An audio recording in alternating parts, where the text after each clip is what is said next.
രാജ്യത്തെ ബി.ജെ.പിയിൽ ഏറ്റവും അസ്വസ്ഥനായി എപ്പോഴും കാണപ്പെടുന്ന നേതാവ് ആരാണെന്ന് ചോദിച്ചാൽ ആദ്യത്തെ പേര് അസം മുഖ്യമന്ത്രി ഹിമന്ത് ബിശ്വ ശർമ്മയുടേതാണ്. എപ്പോഴും മറ്റുള്ളവരെ അസഭ്യം പറഞ്ഞുകൊണ്ടും ആക്ഷേപിച്ചുകൊണ്ടും ഇരിക്കും അദ്ദേഹം. കൂടുതലായും കോൺഗ്രസിനെയും രാഹുൽ ഗാന്ധിയെയും അതുപോലെ മുസ്ലിങ്ങളെയുമാണ് അദ്ദേഹം അധിക്ഷേപിക്കാറുള്ളത്. കേട്ടാലിറക്കുന്ന ഭാഷയിലൊക്കെ പറയും. എന്നാൽ അദ്ദേഹത്തിൻ്റെ ഈ അസ്വസ്ഥതയ്ക്ക് കാരണം എന്താണെന്ന് ഇപ്പോഴാണ് പിടികിട്ടിയത്.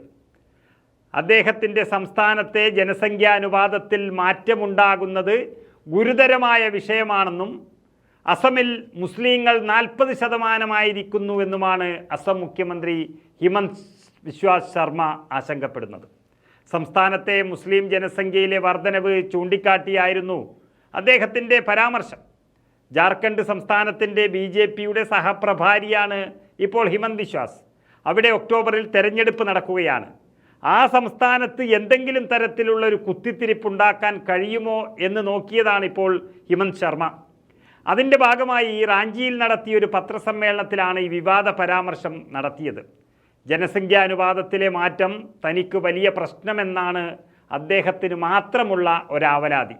അസമിലെ മുസ്ലിം ജനസംഖ്യ ഇന്ന് 40%-ലെത്തി. 1951 ഇത് 12% പല ജില്ലകളും ഞങ്ങൾക്ക് നഷ്ടമായി കഴിഞ്ഞു. അതുകൊണ്ട് തന്നെ ഇതെനിക്ക് രാഷ്ട്രീയ പ്രശ്നമല്ല, മറിച്ച് നിലനിൽപ്പിൻ്റെ പ്രശ്നമാണെന്നാണ് മുഖ്യമന്ത്രി ഹിമന്ത് ബിശ്വ ശർമ്മ പറഞ്ഞ് കരയുന്നത്. ശരിക്കും പറഞ്ഞാൽ ഒരു മതേതര രാജ്യത്തെ ഭരണാധികാരിക്ക് ഇതൊരു പ്രശ്നമുള്ള വിഷയമൊന്നുമല്ല. ഈ 10-70 വർഷം കൊണ്ട് സംഭവിച്ചതാണ് അദ്ദേഹം ഈ വലിയ മാറ്റമെന്ന് വിളിച്ച് പറഞ്ഞ് കരയുന്നത്.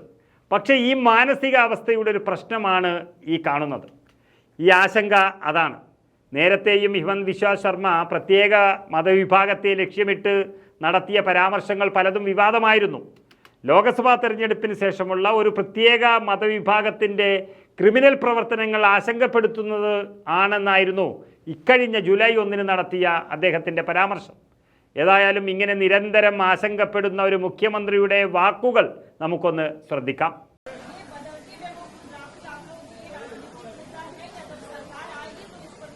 देखिए, बदलते डेमोग्राफी मेरे लिए, मैं असम से आया हूं, ये मेरे लिए बहुत बड़ा मुद्दा है.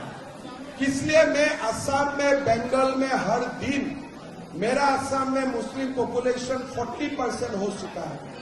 1951 में 12%. आज असम में मुस्लिम पॉपुलेशन 40%. हम जिला की जिला खो चुका है. तो मेरे लिए ये मुद्दा पॉलिटिकल नहीं है, मेरे लिए ये जीना और मरने का मुद्दा है. इसलिए मैंने उसका साथ ही हर दिन संघर्ष करता हूं पीछे से.